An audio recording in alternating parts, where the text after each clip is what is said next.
Bonjour Jean-Paul Bedbez. Bonjour. Quelle est la croissance chinoise, 5 ou 1,5%? 5% pour le parti et 1,5% pour les estimations et les indicateurs extérieurs du FMI ou de la Banque mondiale. Il vaut mieux regarder ce qui se passe avec le FMI ou la Banque mondiale. Pourquoi cet écart? Cet écart parce que le parti a toujours annoncé de la croissance, du bonheur, une satisfaction meilleure de la population chinoise et que ça passait à l'époque par une croissance soutenue, régulière, autour de 5%.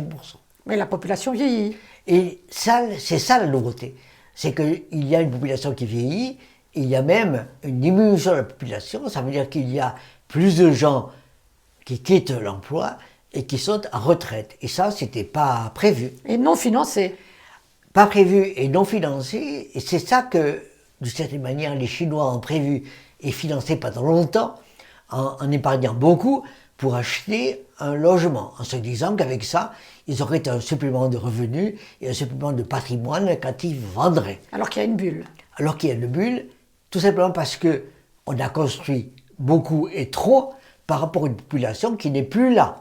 Elle n'est plus là pour acheter, elle n'est plus là pour louer, et on se rend compte en plus qu'il y a des malfaçons, qu'il y a eu la corruption, et que donc on a construit trop et trop mal. Et on a le problème d'Evergrande, plus de 300 milliards de dollars en jeu, qui vient de faire faillite. Absolument, 300 milliards de dollars considérables.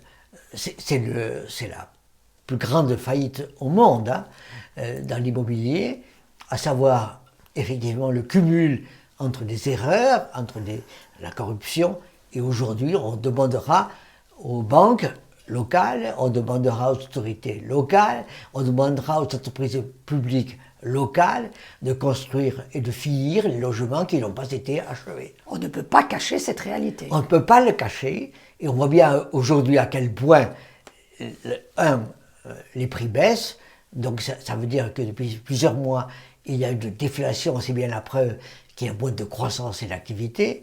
On voit bien aussi que les chiffres de chômage sont en train de montrer quelques problèmes. Officiellement, bien sûr, le chômage chinois est à 5%, mais il y a quelques mois, on disait qu'il était à 20% chez les jeunes, et quand on s'est rendu compte qu'on publiait 20%, et que c'était trop, on a revu les chiffres, ils sont à 15%.